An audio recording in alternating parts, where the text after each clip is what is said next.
કૈલાશ ધામમાં આપણે વહાલા ભોળાનાથ અને અખિલ બ્રહ્માંડના જનની માં પાર્વતી પોતાના મંદિરમાં એકાંતે બેઠા હતા. બેય જણા મોજમાં હતા એટલે સમય પસાર કરવા હાટુ ચોપાટની રમત સોગઠાબાજી રમવા બેઠા. હવે રમત જામી તો ખરી, પણ બેય દેવતાઈ શક્તિઓ એટલે એકબીજાને માત આપે એવી. રમત પૂરી થાય ત્યારે કોણ જીત્યું ને કોણ હાર્યું એનો સાચો ફેંસલો કોણ કરે? ન્યાય કરનારું કોઈ ત્રીજું માણસ તો જોઈએ ને. બેય જણા હજી આવો વિચાર જ કરતા હતા ત્યાં જ મંદિરના પૂજારી અને પરમ ભક્ત એવા એક તપોધન બ્રાહ્મણ દેવના દર્શન કરવા ત્યાં આવી પહોંચ્યા. ગોરબાપાને આવેલા જોઈને શિવ પાર્વતી રાજી થયા અને સાદ પાડીને કીધું, આવો બાપા, આવો. જરા અહીં અમારા પડખે બેસો ને અમારી આ ચોપાટની રમતનો સાચો ન્યાય તોળો. બ્રાહ્મણ તો પ્રભુની આજ્ઞા માથે ચડાવીને ન્યાય કરવા હાટુ પડખે હાથ જોડીને ઊભા રહી ગયા. રમત મંડાણી. પહેલો દાવ પૂરો થયો એટલે એમાં દેવાધિદેવ મહાદેવ જીતી ગયા. ભોળાનાથે મૂછમાં હસીને પૂજારીને પૂછ્યું, બોલ ભાઈ બ્રાહ્મણ, કોણ જીત્યું ને કોણ હાર્યું? બ્રાહ્મણ બોલ્યા, અરે પ્રભુ, આપની લીલા અપરંપાર, આપ જીત્યાને માડી હાર્યા. હવે બીજો દાવ શરૂ થયો. આ વખતે મા પાર્વતીનો હાથ ઉપર રહ્યો ને એ જીતી ગયા. એણે પૂછ્યું, અલ્યા ભૂદેવ, હવે બોલતો, કોણ જીત્યું? ત્યારે બ્રાહ્મણના મનમાં એમ કે મહાદેવને રાજી રાખું તો કલ્યાણ થઈ જાય, એટલે એણે જૂઠું બોલતા કહી દીધું, માતાજી, જીત્યા તો મહાદેવ જ છે, તમે હાર્યા છો. ત્રીજી બાજી રમાણી. એમાંનીમાં પાર્વતી સાફ જીતી ગયા. ફરીવાર બ્રાહ્મણને પૂછવામાં આવ્યું, ગોરબાપા, હવે તો આંખ આડે કાન ન કરશો, સાચું બોલો, કોણ જીત્યું? પણ બ્રાહ્મણ તો મહાદેવની ભક્તિમાં એવા આંધળા ભીંત થયા હતા કે એણે ફરીવાર કહી દીધું, અરે માં, જીત તો ભોળાનાથની જ કહેવાય, આપ હારી ગયા છો. બ્રાહ્મણ સળંગ 2 વાર જૂઠું બોલ્યા અને અધર્મનો પક્ષ લીધો. મા પાર્વતી જગદંબા છે, એમનાથી આ અન્યાય સહન ન થયો. એ તો ક્રોધે ભરાયા, આંખો લાલચોળ થઈ ગઈ અને કીધું, હે બ્રાહ્મણ, તે ભક્તિના મોહમાં આવીને ન્યાયનું ગળું ગૂંટ્યું છે. 3માંથી 2 બાજી હું જીતી હોવા છતાં તે અસત્યનો સાથ આપ્યો. જા, હું તને શ્રાપ આપું છું કે તારા આ કંચન જેવા શરીરે કોડ ફૂટી નીકળશે. માનનો શ્રાપ મળતાની સાથે જ બ્રાહ્મણનું આખું શરીર કાળું મેષ થવા માંડ્યું અને શરીરે કોડ નીકળી આવ્યો. ગોરબાપાને ભાન થયું કે પોતે કેવી મોટી ભૂલ કરી બેઠા છે. એ તો રોતા રોતા શિવ પાર્વતીના પગમાં પડી ગયા. માં, મને માફ કરો, પ્રભુ, મને બચાવો. ખૂબ કાલાવાલા કર્યા, પણ માનનો શ્રાપ મિથ્યા ન જાય. શિવ પાર્વતી ત્યાંથી અંતર ધ્યાન થઈ ગયા. બ્રાહ્મણ તો રોતો કકળતો, માથું કૂટતો કૈલાશમાંથી નીચે ઉતરીને રસ્તે ચાલતો થયો. રસ્તામાં એને એક સિદ્ધ મહાત્મા મળ્યા.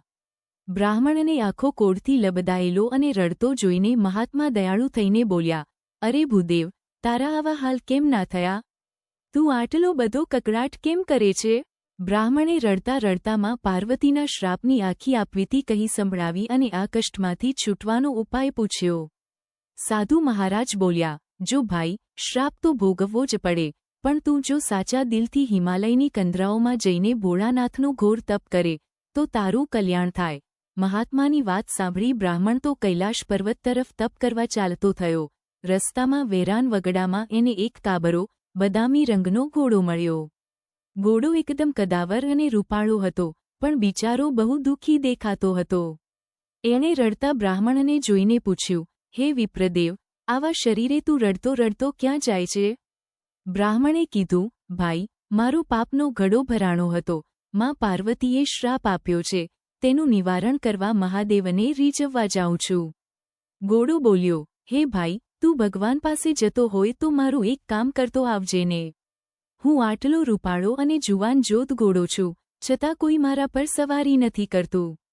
આ કયા પાપની સજા છે? એનું નિવારણ પૂછતો આવજે. બ્રાહ્મણે કીધું, ભલે ભાઈ, પૂછતો આવીશ. ત્યાંથી આગળ ચાલ્યા તો માર્ગમાં એક ધોળી ગાય મળી. ગાયના આંચળ દૂધથી ફાટફાટ થતા હતા, પણ એની આંખોમાંથી આંસુ વહેતા હતા. ગાયે બ્રાહ્મણને ઊભો રાખીને પૂછ્યું, મહારાજ, ક્યાં ઉપડ્યા? બ્રાહ્મણે પોતાનું દુઃખ કીધું એટલે ગાય પણ હૈયાફાટ રડવા માંડી અને બોલી, ભાઈ, હું પણ બહુ દુઃખી છું. મારા આંચળમાં એટલું દૂધ ભરાય છે કે મારી વેદના સહેવાતી નથી, પણ કોઈ મારું દૂધ દોતું નથી અને મારા વાછરડા પણ મને ધાવતા નથી. મારા આ પાપનું શું નિવારણ છે એ જરા શિવજીને પૂછતા આવજો. બ્રાહ્મણે ગાયને પણ હા પાડી. ત્યાંથી આગળ વધતા એક ઘોર જંગલ આવ્યું. ત્યાં એક મોટો ઘટાદાર આંબાનું ઝાડ જોયું. આંબા પર કેરીઓના લૂમેલૂમ લટકેલા હતા, પણ આખું ઝાડ જાણે સુકાઈ રહ્યું હોય એવું લાગતું હતું. બ્રાહ્મણ થાક ખાવા એના છાનિયડે બેઠો. ત્યાં આંબામાંથી અવાજ આવ્યો, અરે પથિક, તું તો બહુ દુઃખી લાગે છે. તારી કાયા કેમ આવી થઈ ગઈ? બ્રાહ્મણે પોતાની બધી કથા કહી સંભળાવી. બ્રાહ્મણની વાત સાંભળીને આંબાનું ઝાડ પણ ડૂસકા ભરવા માંડ્યું અને બોલ્યું, હે ભાઈ, તું ભોળાનાથ પાસે જતો હોય તો મારો એક સંદેશો લેતો જા. મારા પર આવી મધમીઠી કેરીઓ પાકે છે, છતાં કોઈ પક્ષી મારો આશરો નથી લેતું, કોઈ વટેમાર્ગું મારું ફળ નથી ખાતું અને મારા ફળ ખાતા જ માણસો મરી જાય છે. આ કયા જન્મનું પાપ નડે છે, એનું નિવારણ પૂછતો આવજે. બ્રાહ્મણ તો આ ત્રણેયના દુઃખના ભાર સાથે હિમાલય પહોંચ્યો અને એક પગે ઊભા રહીને ઓમ નમઃ શિવાયના જાપ શરૂ કર્યા. વર્ષો સુધી ઘોર તપ કર્યું એટલે ભોળાનાથ પ્રસન્ન થયા અને પ્રગટ થઈને બોલ્યા, માંગ માંગ ભૂદેવ, તારું તપ પૂરું થયું. બ્રાહ્મણે પહેલાં તો પોતાના શ્રાપની મુક્તિ માંગી. ભોળાનાથ હસ્યા અને બોલ્યા, તારી ભૂલ તને સમજાઈ ગઈ છે, એટલે તારો કોડ અત્યારે જ મટી જશે. તારું શરીર કંચન જેવું થઈ જશે. ત્યારબાદ બ્રાહ્મણે પેલા ત્રણેય જીવોની વાત કરી. ત્યારે શિવજીએ એનું રહસ્ય ખોલતા કહ્યું, સાંભળ ગોરબાપા, પેલો જે ઘોડો તને મળ્યો હતો એ ગયા જન્મમાં એક મોટો જ્ઞાની પંડિત હતો, પણ એણે પોતાનું જ્ઞાન કોઈને વહેંચ્યું નહીં. પોતાની વિદ્યા પોતાની પાસે જ છુપાવી રાખી, એટલે આ જન્મે ઘોડો બન્યો છે અને કોઈ એના પર સવારી નથી કરતું. તું જઈને એના કાનમાં જ્ઞાનની બે વાતો કહી દેજે, એટલે એનો ઉદ્ધાર થઈ જશે. પેલી ગાય છે, એ ગયા જન્મમાં એક ભારે લોભી સ્ત્રી હતી. એની પાસે બધું જ ધન ધાન્ય હોવા છતાં એણે ક્યારેય કોઈ ભૂખ્યાને અન્ન આપ્યું નથી કે દાન કર્યું નથી. એટલે આ જન્મે એનું દૂધ કોઈ લેતું નથી. તું જઈને એનું થોડું દૂધ દોહીને ધરતી પર વહાવી દેજે, એટલે એ પાપમુક્ત થશે. અને પેલો આંબો છે, એ ગયા જન્મમાં એક ધનવાન વેપારી હતો, જેણે પોતાનું બધું ધન જમીનમાં દાટી રાખ્યું હતું, કોઈને મદદ નહોતી કરી. તું જઈને એના મૂળિયા ખોદજે, ત્યાં તને સોનાના ચરુ ગડા મળશે. એ ધન તું ગરીબોમાં વહેંચી દેજે, એટલે આંબાના ફળ મીઠા અમૃત જેવા થઈ જશે. બ્રાહ્મણ તો ભોળાનાથના આશીર્વાદ લઈને હરખાતો પાછો વળ્યો. એનું શરીર તો એકદમ સાજું નવું થઈ ગયું હતું. પાછા ફરતા એણે પહેલા આંબાના મૂળ ખોદીને ધન બહાર કાઢ્યું અને ગરીબોને આપ્યું, એટલે આંબા પર પક્ષીઓ કલરવ કરવા માંડ્યા. ગાયનું દૂધ દોહીને મુક્ત કરી એટલે વાછરડા ધાવવા માંડ્યા અને ઘોડાને જ્ઞાન આપ્યું એટલે એ પણ રાજીના રેડ થઈ ગયો. આમ અસત્ય છોડીને સત્યના માર્ગે ચાલવાથી બ્રાહ્મણ પોતે પણ સુખી થયો અને બીજા જીવોના કલ્યાણનો નિમિત્ત બન્યો. બ્રાહ્મણ હજુ માંડ 2 ડગલા આગળ ચાલ્યો ત્યાં રસ્તા કાંઠે ઊભેલો એક ઘટાદાર આંબો ઊંડા નિસાસા નાખવા માંડ્યો. આંબાના ઝાડ પરથી જાણે રોવાનો અવાજ આવ્યો. આંબો કહે, અરે ભૂદેવ, જરા મારી વિતક કથા તો સાંભળતા જાવ. મારી કાયા જુઓ, ભગવાને મને લીલોછમ કર્યો છે. ડાળે ડાળે અમીના અમી જેવા રગડા જેવી કેરીઓ લૂમે ઝૂમે લટકે છે, પણ મારો આત્મા કકડે છે ભાઈ. કોઈ વટેમાર્ગું મારી કેરીને અડતો નથી, કોઈ મોઢામાં સ્વાદ લેતું નથી. જે કોઈ ભૂલે ચૂકે આ કેરીનો એક કટકો પણ ચાખે ને, એ સીધો જંપુરી ભેગો થઈ જાય છે, એનું મોત ભાળી જાય છે. હું મારા પાપના ભારથી દબાઈ ગયો છું. તમે ભોળાનાથના શરણે જ આવશો તો અંતર્યામીને પૂછતા આવજો ને કે મારા આ કર્મના પાપનું નિવારણ શું? બ્રાહ્મણે આંબાને ધીરજ બંધાવી, હા ભાઈ, હું મહાદેવને તારી અરજ જરૂર પહોંચાડીશ. બપોરનો તડકો આકરો હતો એટલે બ્રાહ્મણ ઘડીકવાર આંબાના છાનિયડે પોરો ખાવા બેઠો અને પછી ભગવાનનું સ્મરણ કરતો કરતો આગળ નીકળ્યો. હજુ થોડું અંતર કાપ્યું ત્યાં રસ્તામાં એક મોટું જબરું તળાવ આવ્યું. સૂરજ માથે આવ્યો હતો એટલે બ્રાહ્મણનું ગળું સુકાવા માંડ્યું હતું, જીવ અધ્ધર થઈ ગયો હતો. તરસ છીપાવવા માટે જેવો એ તળાવના પગથિયાં ઉતરીને ખોબો ભરીને પાણી પીવા ગયો, ત્યાં જ પાણીમાં જોરદાર વમળ ઉઠ્યા. જળના ઊંડાણમાંથી એક મોટો મગર બહાર આવ્યો. બ્રાહ્મણ તો પડવાર માટે ફફડી ગયો, પણ મગરે હાથ જોડીને પૂર્વભવના સંસ્કારે કાલાવાલા કર્યા. એણે પણ એ જ સવાલ કર્યો જે રસ્તામાં બીજા જીવોએ કર્યો હતો. બ્રાહ્મણે પોતાના દુઃખની અને કોડની વાત કરી, એટલે મગર આખો ધ્રુજી ઉઠ્યો અને આંખમાંથી ચોધાર આંસુ પાડીને બોલ્યો, અરે મહારાજ, તમારી જેમ હું કર્મનો માર્યો ભવસાગરમાં ડૂબેલો છું. દુનિયાને એમ કે મગર તો ટાઢા બોળ પાણીમાં જલસા કરે છે, પણ મારા અંતરની લાય કોણ જાણે? આ શીતળ જળમાં આખો દી પડ્યો રહું છું, છતાં મારી ચામડીમાં, મારા કાળજામાં અગનગોળા ઉઠે છે, આખું શરીર બળતરાથી શેકાય છે. પ્રભુ, મારા કયા જન્મોના પાપ નડ્યા છે? તમે ભોળાનાથને મારા આ દુઃખમાંથી છૂટવાનો આરે પૂછતા આવજો. બ્રાહ્મણે મગરને વચન આપ્યું અને ત્યાંથી રવાના થયો. ચાલતા ચાલતા, ભૂખ તરસ વેઠતા વેઠતા બ્રાહ્મણ છેક હિમાલયની ગોદમાં, કૈલાશ પર્વતની પવિત્ર ભૂમિ પર આવી પહોંચ્યો. ચારેય તરફ બરફની ચાદર અને શાંતિ હતી. બ્રાહ્મણે એક પવિત્ર વૃક્ષ નીચે આસન જમાવ્યું અને આંખો મીંચીને ઓમ નમઃ શિવાય ના જાપ શરૂ કર્યા. ટાઢ, તડકો કે ભૂખની પરવા કર્યા વગર એણે અગંતપા દર્યું. એની સાચી ભક્તિ અને કઠોર તપસ્યા જોઈને કૈલાશપતિ મહાદેવનું આસન ડોલ્યું. ભોળાનાથ ત્રિશૂળ અને ડમરૂ સાથે વાઘાંબર ઓઢીને પ્રગટ થયા. પ્રભુના દિવ્ય તેજથી આખી ગુફા ઝળહળી ઉઠી. મહાદેવે પરાક્રમી અવાજે કહ્યું, હે ભૂદેવ, આંખો ખોલો, હું તમારી ભક્તિથી પ્રસન્ન થયો છું. માંગો, માંગો, આજે જે માંગશો એ મળશે. બ્રાહ્મણે ગદ્ગદ થઈને ભગવાનના ચરણો પકડી લીધા અને રડતા રડતા કીધું, હે ત્રિલોકીના નાથ, હે દયાળુ, મારી માતાના શ્રાપથી મારી આખી કાયા કોળથી ખદબદે છે, લોહી પરું નીકળે છે. સમાજ મને અપશુકનિયાળ ગણે છે. મને આ ભયંકર શ્રાપમાંથી ઉગારો અને મારી કાયા પવિત્ર કરો. મહાદેવ મંદ મંદ હસ્યા અને બોલ્યા, હે બ્રાહ્મણ, પૂર્વજન્મના અશુભ કર્મો ભોગવવા જ પડે, પણ જો તમે સાચા હૃદયથી, પૂરી શ્રદ્ધાથી 16 સોમવારનું વ્રત કરશો, તો ગમે તેવો કોડ પણ ઓગળી જશે અને માતાના શ્રાપમાંથી તમે કાયમ માટે મુક્ત થઈ જશો. બ્રાહ્મણે 2 હાથ જોડીને પૂછ્યું, હે ગૌરીશંકર, આ વ્રતની વિધિ વિધાન કેવા હોય? મારે એ કઈ રીતે કરવું એ કૃપા કરીને મને સમજાવો. ભોળાનાથે વ્રતનો મર્મ સમજાવતા કહ્યું, સાંભળ ભૂદેવ, આ વ્રતની શરૂઆત પવિત્ર શ્રાવણ મહિનાના પહેલા સોમવારથી થાય, અથવા વર્ષના કોઈ પણ શુભ સોમવારથી કરી શકાય. સતત 16 સોમવાર સુધી નિયમ પાળવાના રહે છે. શ્રાવણ માસ બેસવાના આગલા દિવસે, જેને આપણે દિવાસો કહીએ છીએ, તે દિવસે એક ખાસ વિધિ કરવાની. સૂતરનો પીળો દોરો લેવો, એના 4 તાંતણા ભેગા કરવા. એ દોરામાં સરખા અંતરે 4 પવિત્ર ગાંઠો વાળવી અને ભગવાન શિવનું સ્મરણ કરીને એ દોરો ગળામાં ધારણ કરી લેવો. દર સોમવારે સૂર્યોદય પહેલાં વહેલા જાગી જવું. નદીએ કે કૂવે જઈ શુદ્ધ સ્નાન કરવું, સ્વચ્છ વસ્ત્રો પહેરવા. ત્યારબાદ ભોળાનાથના મંદિરે જઈને જળાભિષેક કરવો, બિલીપત્ર ચડાવવા, ચંદનનું તિલક કરવું અને ધૂપ દીપથી આરતી કરવી. આખો દિવસ મનમાં શિવ નામનો જપ કરવો અને એકટાણું, દિવસમાં માત્ર 1 જ વાર સાત્વિક ભોજન કરવું.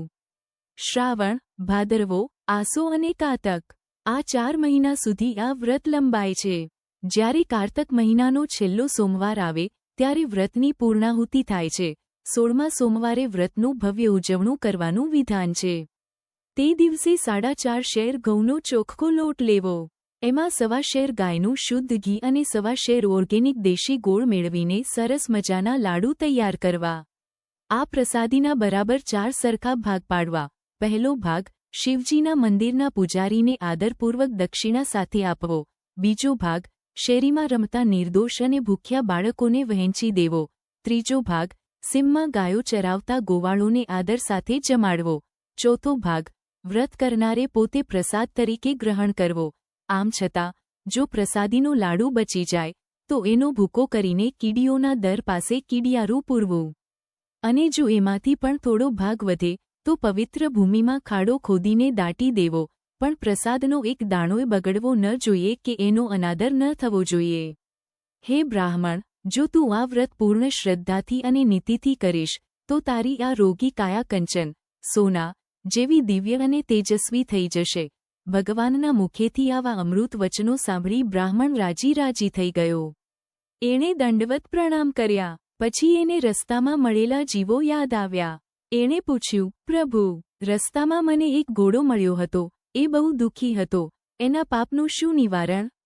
મહાદેવ કહે, હે ભૂદેવ, એ ઘોડો પૂર્વજન્મમાં એક લાલચુ વાણિયો હતો.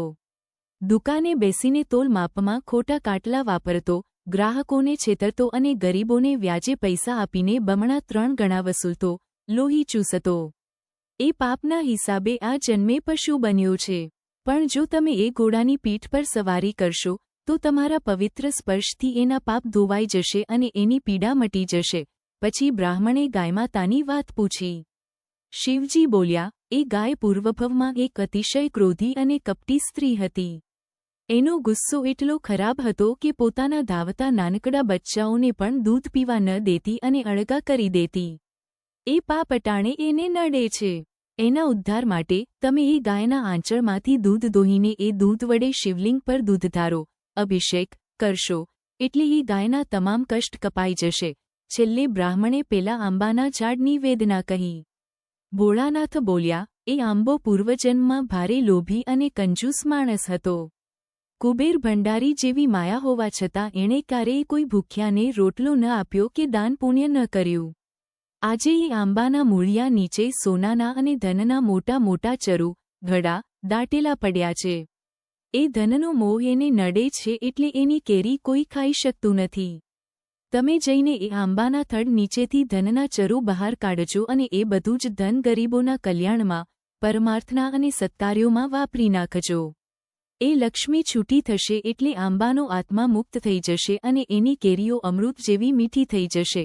ત્યારપછી પેલા ભગવા ભક્ત બ્રાહ્મણે કરકરીને કૈલાસના નાથને પેલા મગરના કાળજા કંપાવે એવા દુઃખની વાત માંડીને કરી. ભોળાનાથ તો દયાળુ છે, એમનાથી જીવનું કષ્ટ કેમનું જોવાય? શંકર ભગવાને ત્રિશૂળ હલાવીને કીધું કે, હે બ્રાહ્મણ દેવ, એ મગરીયો પૂર્વજન્મમાં મોટો પંડિત હતો. વેદ પુરાણ બધું મોઢે હતું, પણ એનામાં ભારે અહંકાર હતો. કોઈ ગરીબ ગુરબાને કે સાચા જિજ્ઞાસુને એ ક્યારેય શાસ્ત્રનું જ્ઞાન આપતો નહીં, જ્ઞાન છુપાવીને બેસી રહેતો. બસ એ જ પાપના ભોગ રૂપે આ જન્મે એ પાણીનો જીવ મગર બન્યો છે અને આખું શરીર બળે છે. જો એના પાપનું પોટલું હળવું કરવું હોય તો મારી પૂજાનું, આ શિવલિંગ પર ચડાવેલું એક બીલીપત્ર લઈને એની આંખે અડાડજો. શિવનું નામ લેતા જ એની ભવની બળતરા શાંત થઈ જશે. રમેશ્વરના મોઢેથી બધાના દુઃખનો તોડ જાણીને બ્રાહ્મણ દેવ તો હરખાતા ભોળાનાથના ચરણોમાં શીશ ઝુકાવી શિવલિંગ પરથી પવિત્ર બીલીપત્ર લઈને ચાલતા થયા.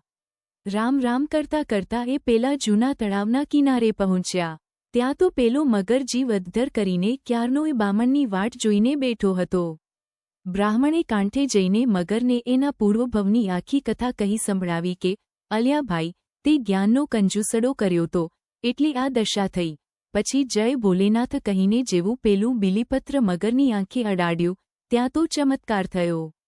મગરના ડીલમાંથી, શરીરમાંથી, બળતરા ગાયબ થઈ ગઈ. એનું કાળજું ટાઢુંબોળ થઈ ગયું. મગરે તો પૂંછડી પછાડીને બ્રાહ્મણ મહારાજનો ઘણો આભાર માન્યો અને કીધું, મહારાજ, તમે તો મારો ભવ સુધારી દીધો. ત્યાંથી બ્રાહ્મણદેવ પગપાળા આગળ વધ્યા. રસ્તામાં પેલું સુકુમ આંબાનું ઝાડ આવ્યું. આંબાના થડ પાસે જઈને બ્રાહ્મણે ભોળાનાથે કહેલી બધી વાત માંડીને કરી કે, તારા મૂળ નીચે ધન દટાયેલું છે એટલે તું સુકાય છે. પછી બ્રાહ્મણે હાથમાં કોદાળી લીધી અને ભોળાનાથનું સ્મરણ કરીને આંબાના મૂળિયા પાસેથી ખોદવા માંડ્યું. થોડું ખોદ્યું ત્યાં તો સોનામહોરોથી છલકાતા ચરુડા બહાર નીકળ્યા. બ્રાહ્મણ સદ્ગુણી હતો. એણે તરત જ મનમાં સંકલ્પ કર્યો કે, આ લક્ષ્મી કોઈ ગરીબના આંસુ લૂછવામાં અને ધર્મના કામમાં જ વાપરીશ. આ સંકલ્પ થતાં જ આંબાના ઝાડમાં જાણે નવો જીવ આવ્યો. એ લીલુંછમ થઈ ગયું. એના પર એક પાકી અમૃત જેવી કેરી લટકી પડી. બ્રાહ્મણે એ કેરી તોડીને જેવી ખાધી, ત્યાં તો એવો મીઠો ઓડકાર આવ્યો કે જાણે સાક્ષાત અમૃત પીધું હોય. આંબાનું વર્ષોનું કષ્ટ પલભરમાં કાપાઈ ગયું. ત્યાંથી આગળ ચાલતા ચાલતા બ્રાહ્મણ મહારાજ પેલી કપિલા ગાય પાસે આવ્યા, જે ક્યારની એમના માર્ગ તરફ મીટ માંડીને બેઠી હતી. બ્રાહ્મણે ગાયમાતાના માથે હાથ ફેરવીને મહાદેવજીનો સંદેશો સંભળાવ્યો. પછી એક વાસણ લઈને ગાયને દોહવા બેઠા. દૂધની ધારાઓથી વાસણ ભરાઈ ગયું.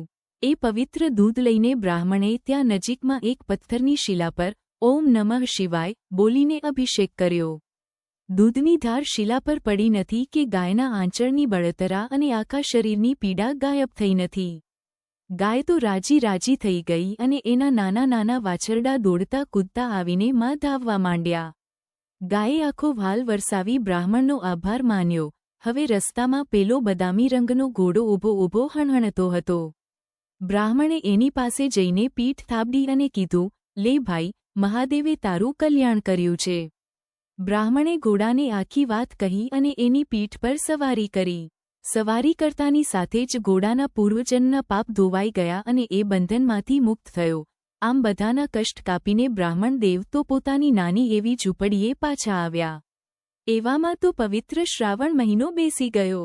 આબમાંથી મેઘરાજાની મહેર થવા માંડી એટલે બ્રાહ્મણે મનમાં પાકો નિશ્ચય કરીને ભોળાનાથના મહાત્મ્યવાળું 16 સોમવારનું વ્રત આદર્યું. દર સોમવારે વહેલી સવારે ઉઠી, નાહી ધોઈ, શિવપૂજા કરે, એકટાણું કરે અને સાચા ભાવથી ભોળાનાથની ભક્તિમાં લીન થઈ જાય. જોતજોતામાં તો 4 મહિના વીતી ગયા. આસો મહિનો ગયો ને કારતક મહિનાનો છેલ્લો સોમવાર આવ્યો એટલે બ્રાહ્મણે વિધિપૂર્વક વ્રતનું ઉજવણું કર્યું. બ્રાહ્મણની આવી અડગ શ્રદ્ધા અને નિખાલસ ભક્તિ જોઈને કૈલાસમાં બેઠેલા માતા પાર્વતીજીનું હૃદય પીગળી ગયું. મા પાર્વતીએ ભોળાનાથને કીધું, નાથ, આ ભક્ત પર કૃપા કરો. માતા પાર્વતીજીએ પ્રસન્ન થઈને બ્રાહ્મણ પર આશીર્વાદનો હાથ મૂક્યો. ત્યાં તો ચમત્કાર થયો. બ્રાહ્મણની કોઢવાળી કાયા પલભરમાં મટી ગઈ અને એનું શરીર સોનાના કંચન જેવું તેજસ્વી થઈ ગયું. પાર્વતીજીના શ્રાપમાંથી મુક્તિ મળતા જ બ્રાહ્મણ તો હર્ખના આંસુએ નાચી ઉઠ્યો અને આનંદથી પ્રભુ ભક્તિમાં દિવસો વિતાવવા લાગ્યો. એ જ નગરમાં એક દિવસ રૂડો અવસર આવ્યો. ત્યાંના રાજાની રૂપરૂપનો અંબાર જેવી કુંવરીનો સ્વયંવર રચાયો હતો. ગામને પાદરે તો આભને અડે એવો મોટો મંડપ ખોડાયો હતો. દેશ દેશાવરથી મોટા મોટા રાજા મહારાજાઓ, રાજકુમારો ઘોડે ચડીને, હીરા જવેરાત પહેરીને સ્વયંવરમાં ભાગ લેવા આવ્યા હતા. આખા પંથકમાં વાત વાયુવેગે ફેલાઈ ગઈ કે આજે તો રાજકુંવરી વરમાળા પહેરાવશે. આખું ગામ આ ભવ્ય નજારો જોવા માટે પાદરે ઉમટી પડ્યું. આપણા તપોધન બ્રાહ્મણ પણ, ચાલને ભાઈ, હું જોતો આવું, એમ વિચારીને સ્વયંવર જોવા ઉપડ્યા. પાદરે જઈને જોયું તો મંડપ તો રોશની અને ફૂલોથી ઝળહળતો હતો. રાજકુમારો વટતી ગાદીઓ પર બેઠા હતા. ગરીબ બ્રાહ્મણ તો મંડપના એક ખૂણામાં, છેવાડે જઈને ચૂપચાપ ઊભો રહ્યો. એવામાં તો ઢોલ નગારા વાગ્યા અને એક સુંદર શણગારેલી હાથણી એના સૂંઢમાં સુગંધી વરમાળા લઈને મંડપમાં આવી. એ તો બધા રાજકુમારો પાસે ફરી, પણ કોઈના ગળામાં માળા ન નાખી. ચાલતી ચાલતી એ સાવ ખૂણામાં ઊભેલા પેલા તેજસ્વી બ્રાહ્મણ પાસે આવી અને પળનોય વિલંબ કર્યા વગર વરમાળા બ્રાહ્મણના ગળામાં નાખી દીધી. આ જોઈને તો આખા મંડપમાં હોહા થઈ ગઈ. રાજકુમારો મૂછો વળવા લાગ્યા અને રાજા ગુસ્સે થઈને બોલ્યા, અરે! આ પશુ બુદ્ધિ હાથણી કઈ ભૂલ કરી બેઠી? આ ગરીબ બામણ વળી રાજકુંવરીને લાયક હોય? રાજાએ તરત જ સૈનિકોને કહીને બ્રાહ્મણને મંડપની બહાર હાંકી કઢાવ્યા. હાથણીને ફરીથી વરમાળા પકડાવીને મંડપમાં ફેરવી, પણ વિધાતાના લેખ કોણ ભૂંસી શકે? હાથણી ફરી પાછી મંડપની બહાર ગઈ અને પેલા ઊભેલા બ્રાહ્મણના ગળામાં જ માળા પહેરાવી દીધી. હવે તો આખી રાજસભા એક અવાજે બોલી ઉઠી, ભોળાનાથે ધાર્યું હોય એમ જ થાય. આમાં કોઈની કારી ન ફાવે. રાજા પણ સમજી ગયા કે આ કોઈ સાધારણ બ્રાહ્મણ નથી. રાજાએ ધામધૂમથી પોતાની લાડકવાઈ દીકરીના લગ્ન એ બ્રાહ્મણ સાથે કરાવી દીધા અને પહેરામણીમાં તો સોનું, રૂપું, હીરા, મોતી, રેશમી વસ્ત્રો અને હાથી ઘોડાનો ભંડાર આપી દીધો. બ્રાહ્મણ તો રાજકુંવરીને પરણીને પોતાની નાની ઝૂંપડીએ આવ્યો. બ્રાહ્મણની ઘરડીમાં તો પોતાના દીકરા સાથે આવી સુંદર વહુને જોઈને હર્ખથી ઘેલી થઈ ગઈ. સુખના દિવસો આવ્યા જાણીમાં તો કોઠેથી જુવારના, જારના, દાણા લઈને બંનેને વધાવવા દોડી. જેવી એણે જુવાર દીકરા વહુ પર છાંટી, ત્યાં તો એ જુવારના દાણા હીરા મોતી બનીને જમીન પર વેરાઈ ગયા. આ બધો પ્રતાપ ભોળાનાથના 16 સોમવારના વ્રતનો હતો. રાજાએ પણ પોતાના જમાઈ અને દીકરીને રહેવા માટે એક મોટો આલીશાન મહેલ આપી દીધો. ત્રણેય જણા આનંદથી વૈભવમાં રહેવા લાગ્યા. થોડો સમય વીત્યો ને ઘરડા રાજા કૈલાસવાસી થયા. રાજાને કોઈ દીકરો નહોતો, માત્ર એક જ દીકરી હતી, એટલે ગાદી પર આપણા બ્રાહ્મણ દેવને બેસાડવામાં આવ્યા. બ્રાહ્મણ બન્યો રાજા અને રાજકુંવરી બની રાણી. રાજાના મનમાં થયું કે આ બધું સુખ, આ રાજપાટ મને ભોળાનાથની કૃપાથી મળ્યું છે, માટે મારે ફરીથી 16 સોમવારનું વ્રત કરવું જોઈએ. શ્રાવણ મહિનો આવતા જ રાજાએ ફરીથી વ્રત શરૂ કર્યું. કાર્તક મહિનો પૂરો થતાં જ 16મો સોમવાર આવ્યો એટલે ઉજવણાનો દિવસ થયો. રાજાએ રાણીને પ્રેમથી સમજાવી કે, દેવી, આજે વ્રતનું ઉજવણું છે, તો વિધિ પ્રમાણે ઘઉંના લોટનો મલી દો, ચૂરમાના લાડુ પ્રસાદ માટે બનાવજો. પણ રાણીના મનમાં રાજાની વટ આવી ગયો હતો. એણે વિચાર્યું, મારા મહારાજ આવા સુકાભટ લાડુ ખાય? હવે તો આપણે રાજા છીએ. એણે તો રાજાની વાત બાજુ પર મૂકીને 32 જાતના પકવાન, કંસાર અને મોંઘી મોંઘી વાનગીઓ રાંધવા મૂકી દીધી. રાજા જ્યારે પૂજા પતાવીને જમવા બેઠા ત્યારે થાળીમાં શિવજીનો સાદો પ્રસાદ ન જોતા એમના કાળજામાં કટારી વાગી.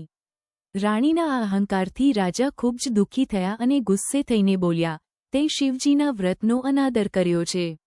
રાજાએ થાળી અડ્યા વગર શિવજી પાસે માફી માંગી, પ્રસાદ અન્નદેવને પગે લાગીને અનાજના 4 દાણા ચારેય દિશામાં ફેંકીને એ રાત્રે ભૂખ્યા પેટે સૂઈ ગયા. એ જ મધ્યરાત્રિએ ભોળાનાથ રાજાના સપનામાં આવ્યા અને ડમરું વગાડીને બોલ્યા, હે રાજન, જાગે છે કે ઊંઘે છે? રાજા હાથ જોડીને બોલ્યા, જાગું છું, પ્રભુ. મહાદેવે કીધું, તારી રાણીએ મારા વ્રતનો ભંગ કર્યો છે, એનામાં અહંકાર આવી ગયો છે. માટે એને હમણાં જ દેશવટો આપી દે, નહીંતર તારું રાજ્ય પાયમાલ થઈ જશે. સવાર પડતાં જ રાજાએ ભારે હૈયે શિવાજ્ઞા માનીને રાણીને કાળા કપડાં પહેરાવી નગરની બહાર કાઢી મૂકી. રાણી તો ચોધાર આંસુડે રડતી રડતી જંગલ વટાવીને એક અજાણ્યા ગામમાં આવી. તરસના મારે એનું ગળું સૂકાતું હતું. ત્યાં એણે એક ઘાંચણની ઝૂંપડી જોઈ. રાણીએ કીધું, બહેન, થોડું પાણી પા. ઘાંચણે દયા લાવીને પાણી પાયું અને રાણીએ પોતાની આપવીતી કહીને કામ માંગ્યું. પણ જેવી રાણી એના ઘરમાં પગ મૂકે છે ત્યાં તો ઘાંચના તેલના કુંડા ઊંધા વળી ગયા. તેલ ઢોળાઈ ગયું અને ઘાંચી તાવમાં પટકાયો. ઘાંચણ તો ધ્રુજી ઉઠી અને બોલી, ઓ બાપરે, તારા પગલાં તો ભારે નુકસાન લાયા, તું મહેરબાની કરીને અહીંથી જતી રહે. રાણી ત્યાંથી રડતી રડતી આગળ ચાલી તો એક ડોશીમાં રેંટીઓ કાંતતા હતા. રાણીએ પાણી માંગ્યું. ડોશીએ દયા ખાઈને પાણી આપ્યું અને ઘરમાં રાખી. પણ જેવું રાણીએ રેંટિયાને અડવા ગઈ ત્યાં તો રેંટિયાના બધા તાર તૂટી ગયા અને આખું સૂતર બગડી ગયું. ડોશીએ કીધું, અરે ઓ અપસુકન્યાળ, તું તો મારું નસીબ તોડવા આવી છે, ભાગ અહીંથી. ત્યાંથી રાણી એક કૂવા કાંઠે ગઈ જ્યાં પનિહારીઓ પાણી ભરતી હતી. રાણીએ તરસ છીપાવવા માટે પાણી માંગ્યું. પનિહારીએ જેવો ઘડો કૂવામાં નાખ્યો કે આખું કૂવાનું પાણી પાતાળમાં ઉતરી ગયું અને કૂવો સુકાઈ ગયો, ઘડો પણ ફૂટી ગયો. પનિહારીઓએ એને ગાળો દઈને કાઢી મૂકી.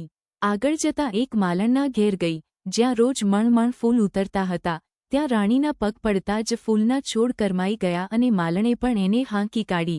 આમ ભટકતી ભટકતી રાણી છેવટે જંગલમાં એક સિદ્ધ સાધુ મહારાજની મળી ઝૂંપડી પાસે આવી. સાધુ તો અંતર્યામી હતા, બધું જાણી ગયા.